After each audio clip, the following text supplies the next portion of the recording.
Hey everyone, welcome back to a new video. Before we get into the stories, I just want to say thank you to everyone who sent in a story yesterday. I really do appreciate it. And not to sound greedy or anything, but please keep them coming if you have a scary story. Again, don't feel like you have to, but if you want to share it, consider it. Anyways, I hope you all enjoy these stories, and let's go ahead and get started. And remember to always stay hungry. This is the story of how I was stalked for years by the same guy. For some background, I'm an Australian female, and I was working at a local grocery store called IGA.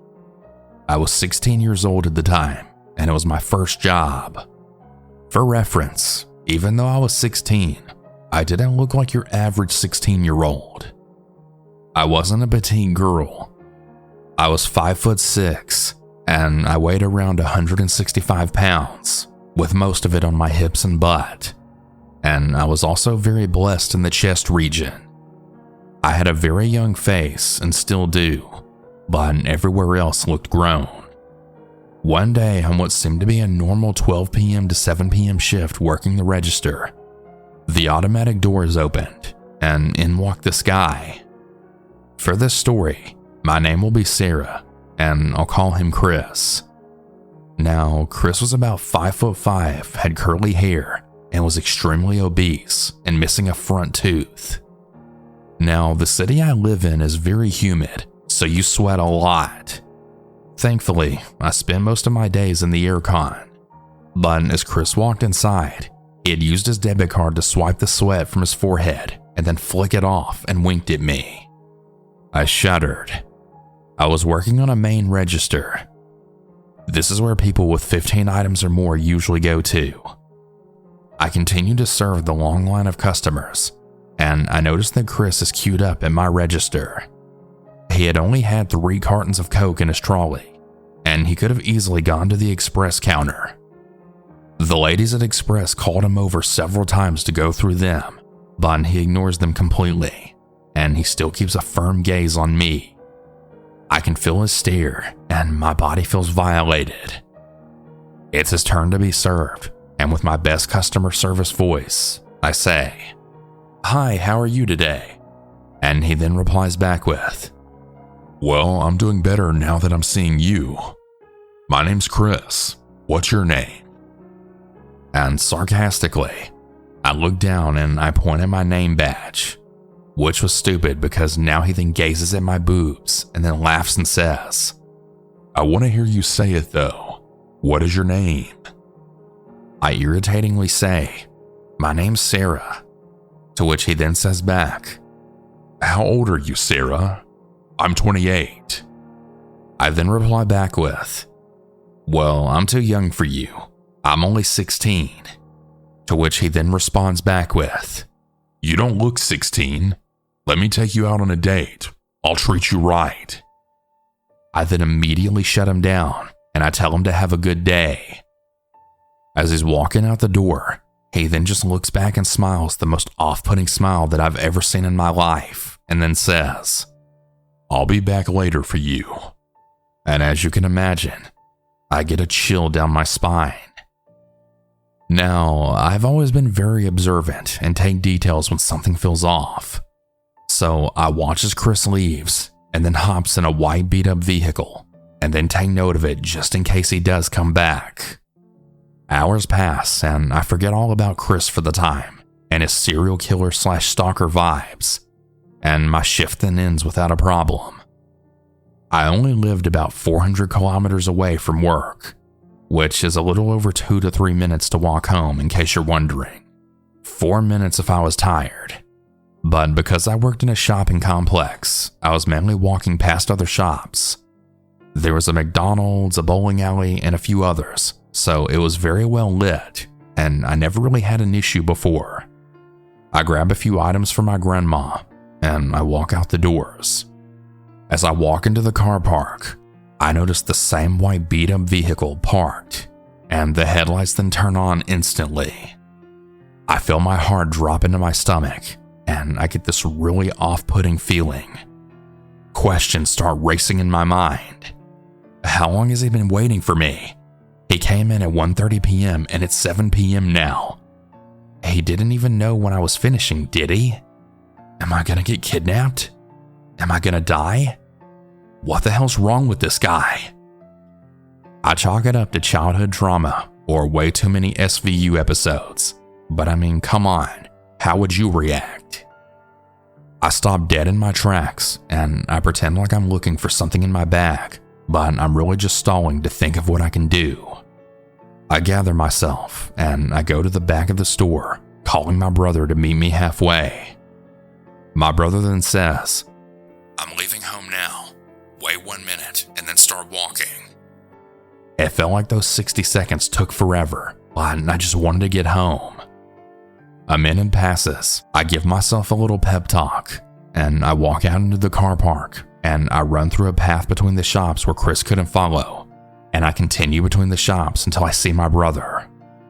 He grabs the bags off of me, and I then look around to see if the car's following us, and he is. Chris had actually followed us most of the way home. Luckily, we were able to lose him running behind the car park of the bowling alley, and then sneaking in the back gate of the units. After we got home, I started to cry because I was so scared. I told my whole family about the story, so that my brothers would then meet me after every shift. So the next day rolled around and I had to work. I was getting really nervous that I was going to see Chris again. I told my supervisors about it, but all they really said was, "No worries, we'll keep an eye out.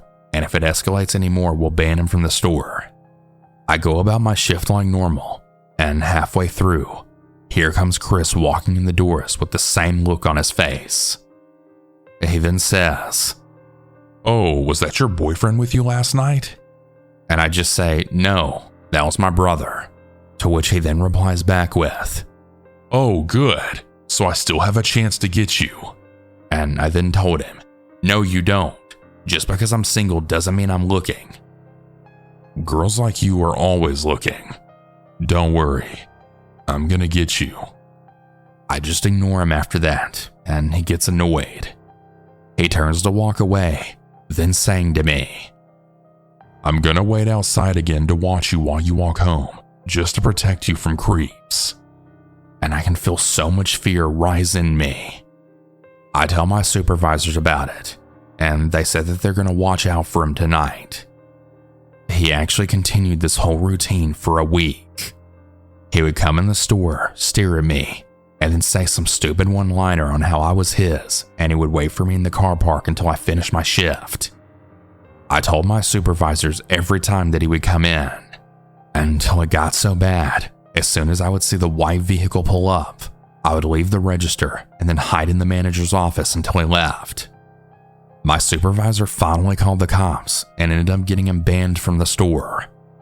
He wasn't allowed in the store, but he would always wait outside for me. This went on for months.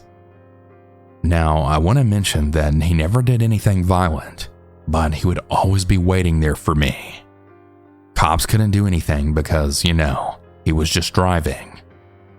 One day I finished a shift, walked out there, and surprisingly, he wasn't there.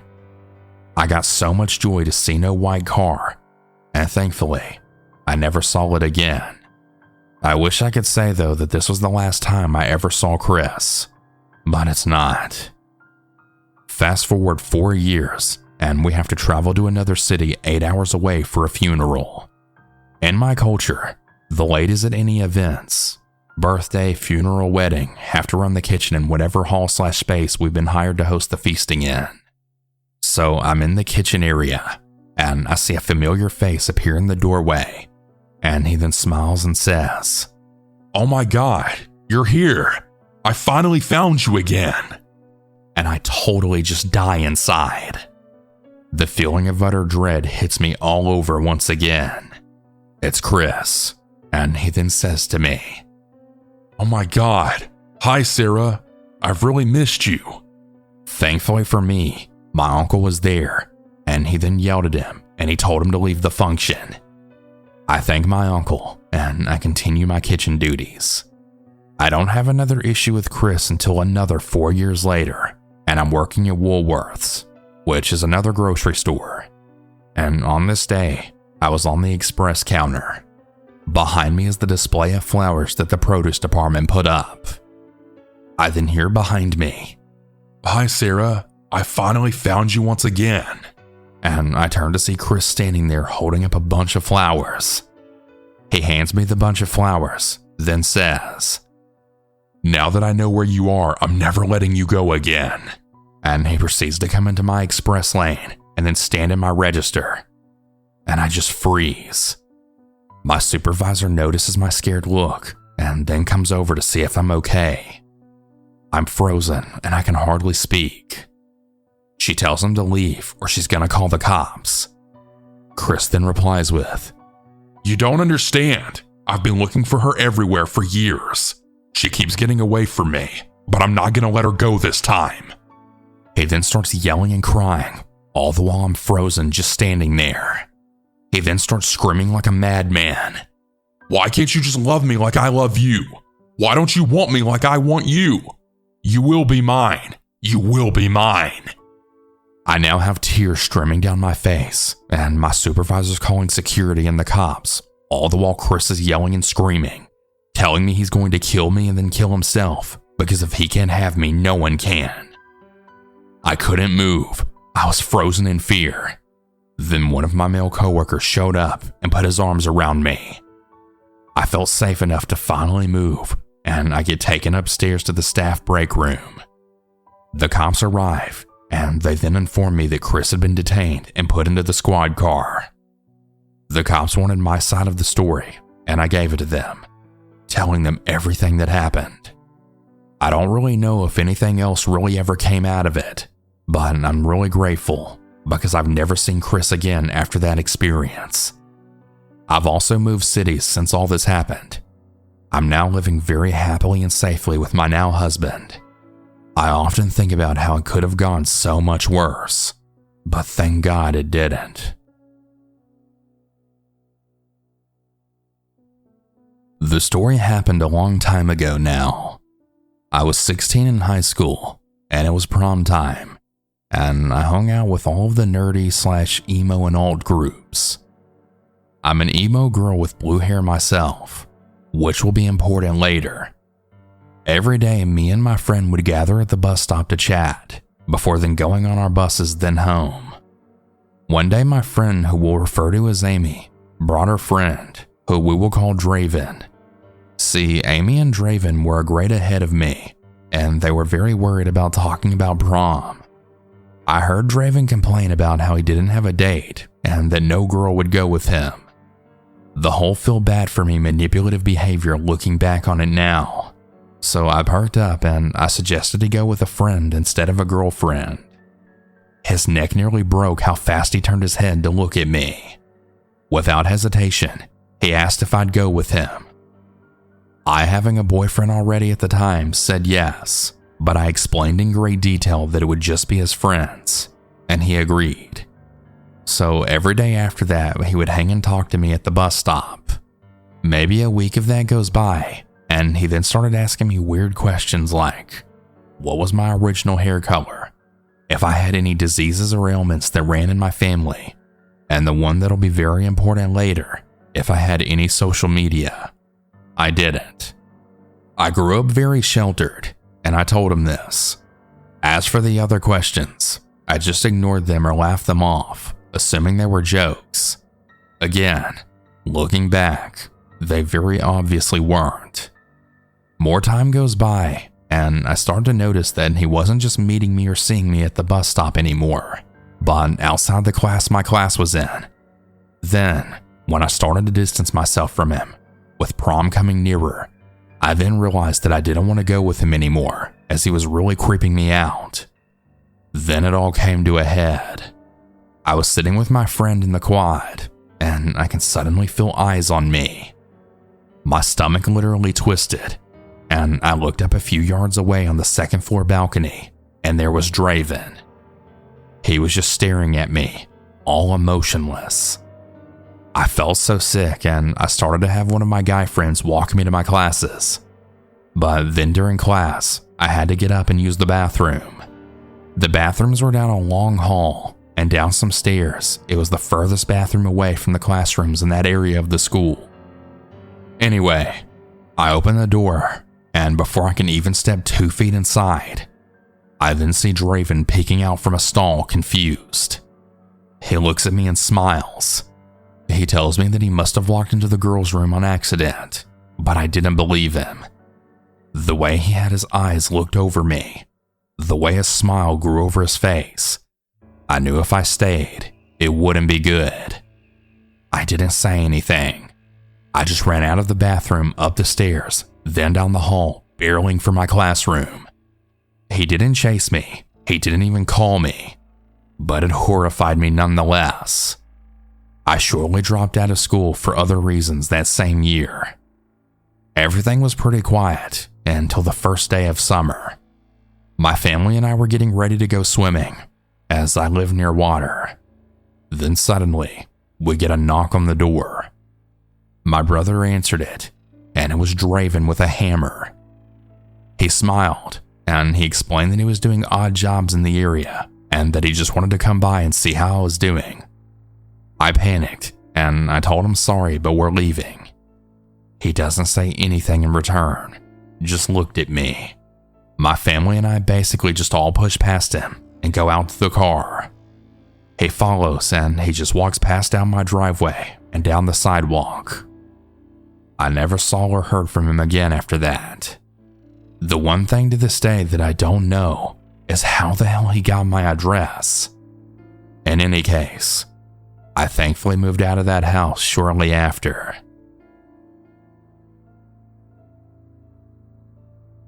The story I'm sharing with you all started when I was 13. Due to the nature of this experience, I'm going to be going by the name Red. When this started, I was in middle school, around 6th to 7th grade. I was in choir class when I'd received a message on Instagram on my phone. I went to take a look at it, and it was some account that I was unfamiliar with, requesting to send me a message. Now, on Instagram, you can view the message before you decide to accept it or not, so that's exactly what I did. I read the message, and it then said, "Hello, you don't know me, but I just want to say that I think you're beautiful." I thought it was a kind thing to say, so I decided to respond. I just answered back with a quick thanks and that I appreciate it. Since I was wondering how this account found me in the first place, I asked for their name to see if anyone I knew knows who it is. He gave me his name, but for safety reasons, I'm going to refer to him as Z. After asking around and digging through Instagram pages, this guy didn't know anyone I knew, but yet he was following all of my friends, even though I asked and nobody had ever heard of him. I thought it was odd, but I just blew it off because I was 13 and dumb. Another weird thing was the account responded almost immediately to all of my texts. I thought that was weird too, but again blew it off. We continued to have small conversations here and there, but nothing too complex or deep. Just casual, "Hey, how are you? What are you doing today?" types of conversations.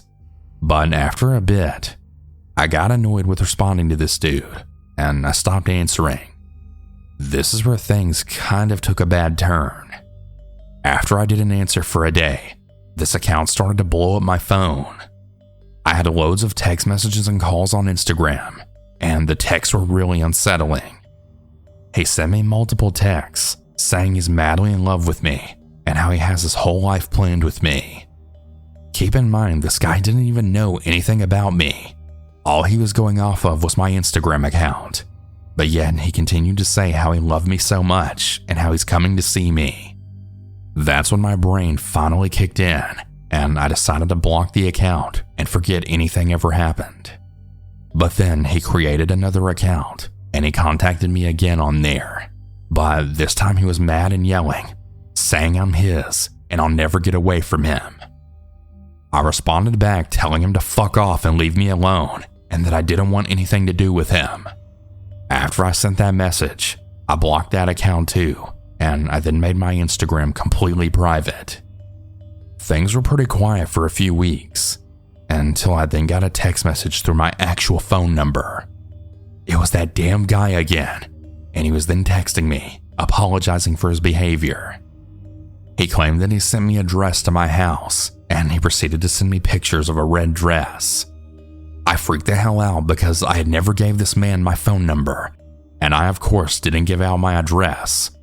All he knew was my name. Before I responded, I had texted my friends asking if any of them gave out any of my information, but they all declined, saying they didn't. I then replied to Z, and I asked how he got my information. And I proceeded to tell him that I don't want to talk to him anymore, and I definitely don't want to be with him. This apparently made him very upset, and he then replied with a paragraph of so much information on me. He somehow knew my full name, my address, my parents' and family members' names, phone numbers, social media accounts, and he also found my mom's job, and just so much information on me and my life, basically. At that point, I was so scared, and I didn't know what to do or how to make him stop, and I was way too afraid to go to my parents because I know they'd be mad at me for getting into this situation in the first place. So again, I just blocked his number, and I just tried to forget it ever happened. But he kept coming back. He got another phone number, and he contacted me again. This time he texted me saying, "Look, Red, if you don't date and marry me and live your life with me, I'm gonna upload pictures of you along with your phone number and address to Pornhub and send screenshots to your family." I was in total panic mode after reading that text, and I started to cry and hate myself for ever answering that first damn Instagram message. At this point, I was desperate, so I then responded to him, saying, "Look, we can be friends, but nothing more." And at the time, he seemed to be okay with that, so unwillingly, I talked to him on and off again. But one day, he then texted me demanding pictures of me in my underwear. I immediately refused, but he responded back with the same threat, the same ones he used to get me to be friends with him. I begged him not to put my information on Pornhub, but he didn't care. But after begging and freaking out, he sent me a message that then said, "If you send just one picture, I'll leave you alone forever." Since I was just so ready for this to be over, and I was way too scared to go to my parents or anyone else, I caved, and I decided to send just one picture. I put on the ugliest full coverage underwear and bra I could find, and off the picture went. And surprisingly, he did take the picture, and he didn't text me for a while. That is, until he sends me a message demanding more pictures a few weeks later.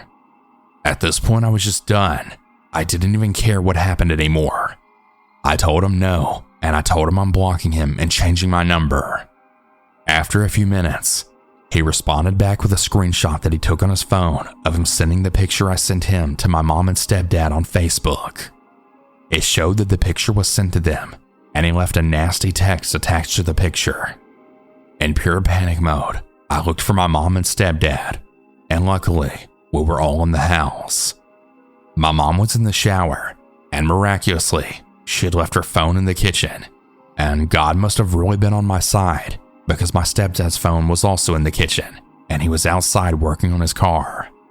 I then quickly got into their phones and deleted the message he sent them, along with blocking his Facebook account, and then setting both my mom's and stepdad's Facebook accounts to friends only. After I pulled that off, I ran to my room, and I once again finally blocked his number for good, praying that it would finally end. Unfortunately, however, it still wasn't quite over. He continued to get new phone numbers and reach out to me every time. Every time I got a text from an unknown number, without hesitation I would block it. I didn't even read the messages anymore. Over time, he would reach out less and less, and eventually, things calmed down. But things didn't calm down entirely. I still every now and then get weird Instagram follow requests from him, and occasionally a text. It now only happens once every year or so, but just knowing he's still out there, and still able to contact me freaks me out. And even to this day, my parents and family have no clue about it. I never built up the courage to tell them. I know how they would react, and I would really rather not deal with it. Plus, over the time I talked to him, he gave me 4 different names and 3 different ages. He once said he was 14, then it was 18, then it was 25. So I really don't know who he is or what his intentions were, but it's something I now live with, and that's just how it is. I know some of you might judge or disagree with my current decisions, but it's what I want to do for now. Be safe out there.